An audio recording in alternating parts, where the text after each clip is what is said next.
빛의 속성은 속도가 빠르죠. 그리고 무조건 직진합니다.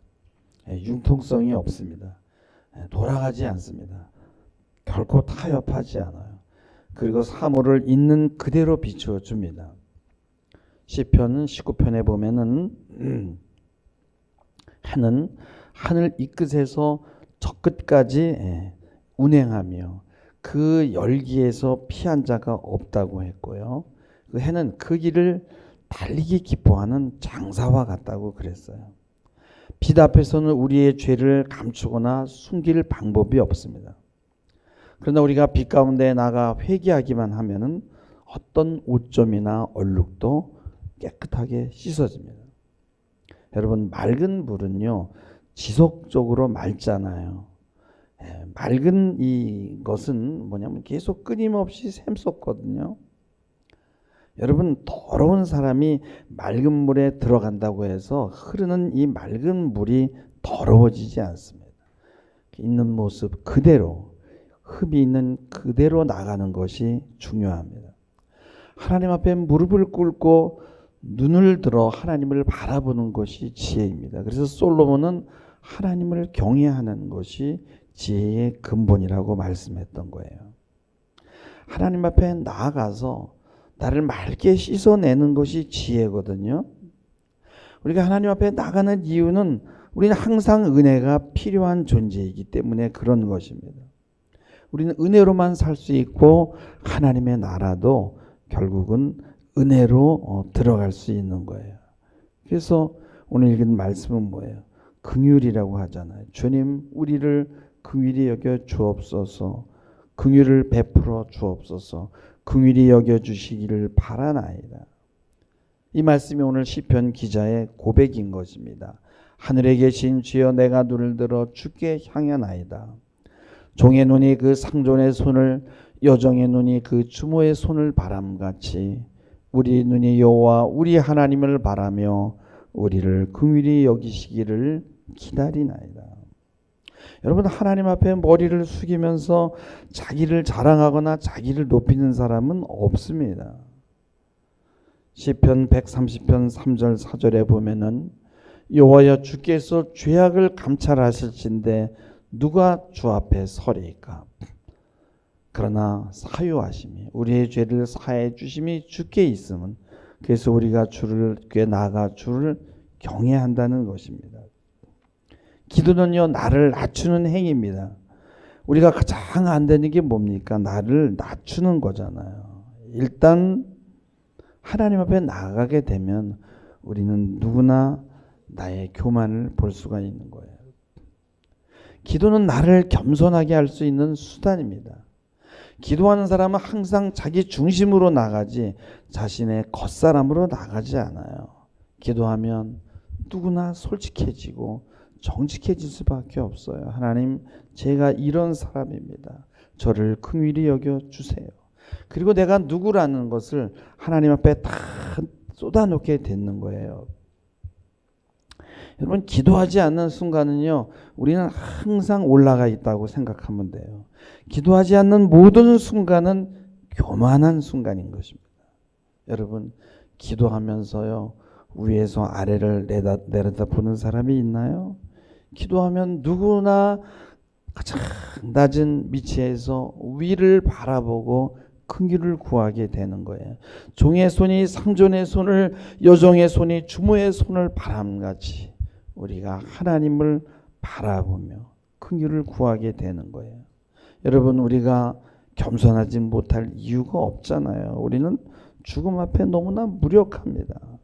여러분, 만약에 내 생명이 내 것이라면 주인은 나의 의지로 내 이 생명을 어떻게 할 수가 있어야 되잖아요. 그러나 우리는 나의 생명에 대해서 아무것도 할 수 없어요.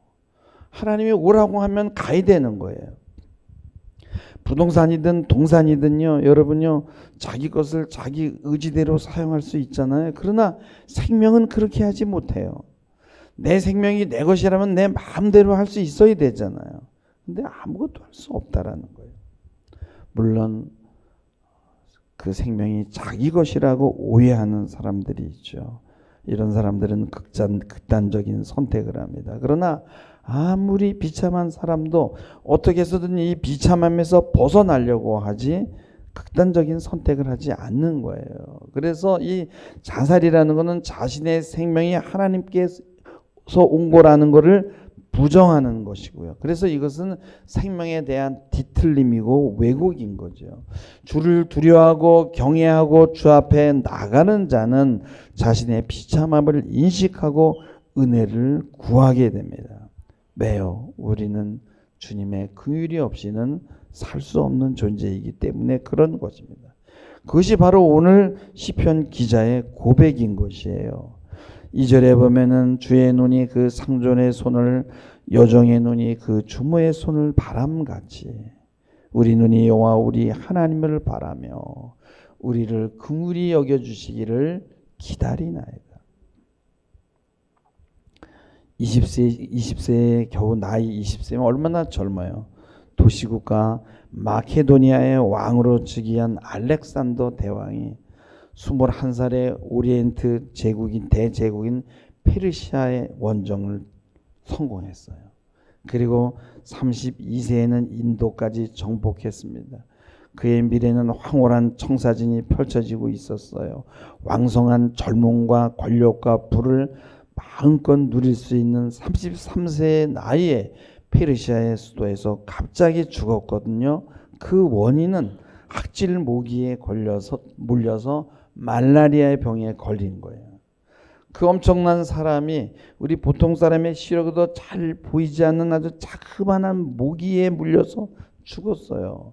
과거에는 의술이 발달하지 못해서 죽었다고 반증할 수 있겠지요. 그러나 여러분요, 지금은 더 많은 종류의 온갖 사고가 일어납니다.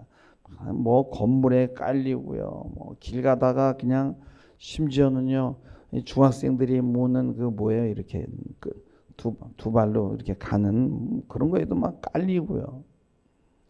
여러분, 우리의 생명에 관한 우리는 한치 앞을 내다볼 수가 없어요. 의료 과학이 발달한 지금도요, 우리는 긍휼을 얻기 위해서 하나님을 바라보고요, 하나님을 구해야 됩니다. 긍휼을 얻는 방법은 하나님 앞에서 자기를 낮추고 하나님을 바라보는 거예요. 근데요, 하나님을 바라보는 자에게는요, 예비하신 은혜가 있어요. 시편 31장 19절에 보면은 주를 두려워하는 자를 위하여 쌓아두신 은혜가 있다는 거예요. 그래서 나만 바라보면 내가 좀 은혜를 주고 싶은데 쌓아놓고 있는 거예요. 그래서 인생 앞에서 죽기에 피하는 자를 위하여 베푸신 은혜가 얼마나 큰지를 모른다는 거예요. 여러분요, 주를 두려워하는 것은 바로 주님을 경외하는 것이거든요. 그리고 그것은 주님을 바라보는 거예요.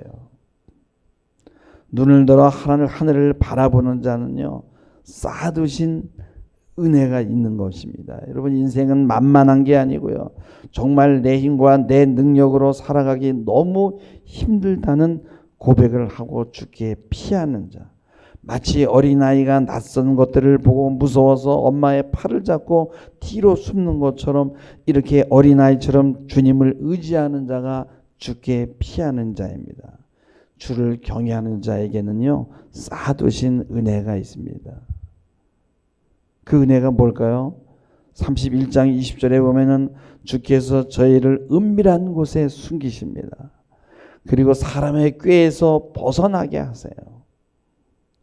여러분요, 이 세상은 이 사람의 꾀가 얼마나 많은지 몰라요. 얼마나 우리를 꾀어서 물건을 사게 하고 우리 주머니를 터는지 몰라요. 그리고 비밀한 장막에 감추고요, 구설의 다툼에서 면하게 하신다는 거예요. 여러분, 아무리 잘 나가는 사람들도 여러분 구설수에 오르고요, 정치인들은요, 말다툼 하는 것이 일상이잖아요. 최근에 연예인 여러 명들이요, 구설수에 올라서 하차하는 것을 봤어요. 하나님께 긍휼을 구하지 않으니까, 하나님 앞에 자신을 낮추지 못하니까, 빛 앞에 자신을 비추지 못하니까 눈이 어두워서 결국은 함정에 빠지게 되는 거예요. 우리 예수 믿는다는 건 뭐예요? 우리는요, 이 찬송시처럼 모든 것이 은혜 한없는 은혜로구나 하면서 감사의 고백을 하잖아요. 이게 하나님의 은혜가 아니면 일어나는 일이겠습니까? 하나님께 숨지 않는 자, 피하지 않는 자, 하나님을 바라보지 않는 자는 보호자가 없는 아이가 혼자 세상에 자길로 뛰어가는 것과 같아요. 우리는 종의 눈이 상전의 손을, 여종의 눈이 주모의 손을 바람같이 그렇게 하나님을 달마다 바라봐야 됩니다. 종은 주인의 처분에, 주인의 생각에 따라 운명이 결정되는 거예요.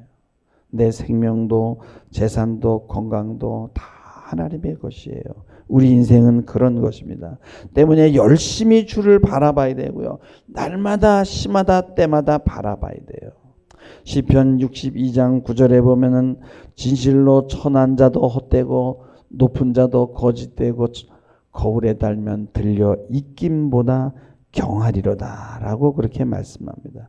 빈부 귀천 모두가 다 하나님 앞에서 거짓되다는 거예요. 인생은 누가 하나님 앞에서 더 기도하고 누가 하나님을 더 경외하느냐의 싸움이에요. 누가 더 긍휼을 입느냐의 싸움이란 말입니다. 이렇게 남자들은 다 장기를 둬봤죠. 장기에 보면은 그 말들이 거기 왕도 있고 졸도 있고요, 뭐 상도 있고 여러 가지 그런 직급의 관료들이 있어요. 이 말들은 게임이 진행되는 동안에만 가치를 지니고 있고요. 게임이 끝나면요, 왕이든 졸이든 뭐든 그냥 한꺼번에 다 끌어모아서 상자꽉에다가 콱 닫아놓는 거예요. 우리가 하나님 앞에 나갈 때는 빈손으로 나가서 심판을 받게 되잖아요. 우리 인생도 이와 비슷한 거예요. 마지막에는 누구나 다 관뚜껑이 닫히는 것으로 끝이 난단 말이죠. 그래서 우리는 하나님 앞에 서는 연습을 평소부터 해야 되는 거예요. 하나님 앞에 나오면요, 누구나 위를 바라보는 거지 땅을 바라보는 사람은 없어요. 사람들이 망하는 이유는 뭡니까? 땅을 바라보다가 망하지 않습니까? 팔레스타인의 가을이 되면은 사슴들이 짝짓기를 한다고 해요. 많은 숫사슴들은 자기가 사랑할 짝을 찾아 나선다고 합니다. 이때 사슴들의 몸에는 타는 것 같은 목마름이 오게 되는데 그 사랑의 짝을 찾아다니다가 이 목마름이 온 몸에 엄습하게 되면은 짝을 찾는 게 아니라 물을 찾아 헤매게 되는 거예요. 그래서 사슴이 원래 필요했던 것이 생수인데 이 생수가 사랑으로 대체된 거예요. 욕망으로 대체된 거예요. 이 귀한 물을 찾아 헤매던 사슴들은 심한 목마름으로 기력이 다하게 되면은 그때 헛것이 보이게 된다는 거예요. 그리고 그 신기루를 향해 마구 달려갑니다. 찾아가 보면 거기엔 아무것도 없어요. 결국은 뜨거운 태양 아래 거꾸러져 입에 거품을 물고 막 앞발로 땅을 파는 발짓을 하다가 눈을 부릅뜨고 죽어간다는 거예요. 이것을 본 시편 기자가 시편 42편 1절에 보면은 하나님이 사슴이 시냇물을 찾기에 갈급함같이 내 영혼이 주를 찾기에 갈급하나이다 라고 고백을 하는 것입니다. 우리에게는 타는 목마름이 있어요. 여러분, 땅의 것으로는 이 갈증을 채울 수가 없는 거예요. 내 영혼이 목말라하고 내 영혼이 갈급해 있는데 그 목마름이 땅의 것으로 왜곡되어 나타나는 것이 우리의 인생입니다. 여러분, 우리는 주님의 은혜 없이는 살 수가 없어요. 우리 인생은 목이 말라 시냇물을 찾아 헤매는 사슴처럼 돌아다니다가 너무나 목이 타서 헛개비가 보이면, 그리고 그 헛개비를 보고 달려가는 것과 같은 게 우리 인생인데, 달려가 보면요, 우리가 몸부림치고 구했던 것들이 다 환상이라는 거예요. 잡아보면 아니고 잡아보면 속은 것이고 그러다가 죽어간다는 거예요. 이것이 바로 땅만 바라보며 사는 인생의 결말입니다. 마태복음 6장 6절에 보면은 너는 기도할 때 내 골방에 들어가서 문을 닫고 은밀한 중에 보시는 내 아버지께 기도하라. 은밀한 중에 보시는 내 아버지께서 갚으시리라 라고 말씀합니다. 이 말씀을 보면 기도에는 뭐예요? 항상 보상이 따른다라는 거예요. 기도에는 하나님을 바라보는 자를 위해서 쌓아두신 그 은혜가 있는 거예요. 그래서 은밀한 중에 나가 자기를 내려놓고 위를 바라보기만 하면 되는 거예요. 위를 바라보는 자체가 은혜와 긍휼을 구하는 것이에요. 그리하면 빌립보서 4장 7절 말씀처럼 모든 지각에 뛰어난 하나님의 평강이 그리스도 예수 안에서 우리의 마음과 생각을 지킵니다. 여러분, 위를 바라보는 행위는 예배 때만 하는 게 아니에요. 범사에, 심지어 호흡하면서, 그리고 일터에서 항상 주 앞에서 살아가는 것이 위를 바라보는 것이에요. 항상 함께하고 항상 교통하는 거예요. 여러분, 우리가 누군가를 미워하거나 좋아하면은 서로 뭐가 왔다 갔다 하잖아요. 말이 없어도 서로 마음을 읽을 수 있잖아요. 이거를 여러분 비언어적인 의사소통이라고 하거든요. 여러분, 옛날에 할아버지가 할머니에게 그럽니다. 여보, 저 그 거시기, 그러면은 알아서 재떨이 다 가져와요. 그거 있잖아, 그 거시기, 그러면은 할머니가 물 한 대접 가져옵니다. 구체적인 언어를 사용하지 않아도 다 알아요. 제가 사모에게 그 여보 있잖아, 그거 막 컴퓨터 치다가 이러면요, 안경을 딱 가져옵니다. 또 여보, 저기 그 거시기, 그러면은 커피 타오라고 알아요. 분명히 거시기인데 안경인지 커피인지 다 알아요. 그러면서 사모가 그래요. 참 놀라워. 내가 이걸 어떻게 다 알아듣지? 그래요. 하나님과의 관계가 이렇게 돼야 된다는 거예요. 여러분, 기도란 호흡과 같아요. 여러분의 삶 자체가 기도가 되시기 바랍니다. 항상 하늘을 우러러보며 하나님 앞에서 살아가야 되는 거예요. 그것이 우리 인간의 본분인 것입니다. 그런 깊은 관계에서는 로마서 8장 26절 말씀처럼 이와 같이 성령도 우리의 연약함을 도우시나니 우리가 마땅히 빌 바를 알지 못하나 오직 성령이 말할 수 없는 탄식으로 우리를 위하여 친히 간구하시느니라 라고 말씀합니다. 우리가 어떻게 기도해야 할지 알지 못할 때 성령은 친히 말할 수 없는 탄식으로 우리를 대신해서 기도해 주는 거예요. 우리는 위를 바라보기만 하면 되는 거예요. 연말입니다. 이제 2주 남았어요. 기도로 잘 마무리하시고 2020년 이 6년을 맞았으면 좋겠어요. 이 연말에는 사단이 틈타는 기간입니다. 다음 주에는요, 여러분 성탄절 행사가 있을 것 같아서 제가 미리 앞당겨서 기도에 대한 말씀을 드린 거예요. 여러분, 기도원으로 가셔도 좋고 또 작정으로 금식하셔도 좋고요. 여러분, 그렇게 2026년을 준비하는 여러분들이 되기를 주님의 이름으로 부탁을 드리겠습니다. 기도하시겠습니다. 주님, 우리가 이 예배를 통해 다시 한번 눈을 들어 주를 바라보았습니다. 우리의 삶이 버겁고 힘들지만 그런 가운데서 은혜를 구하는 겸손을 주신 것 감사할 뿐입니다. 2025년을 돌아보며 모든 것이 은혜였음을 깨닫게 됩니다. 하나님 감사합니다.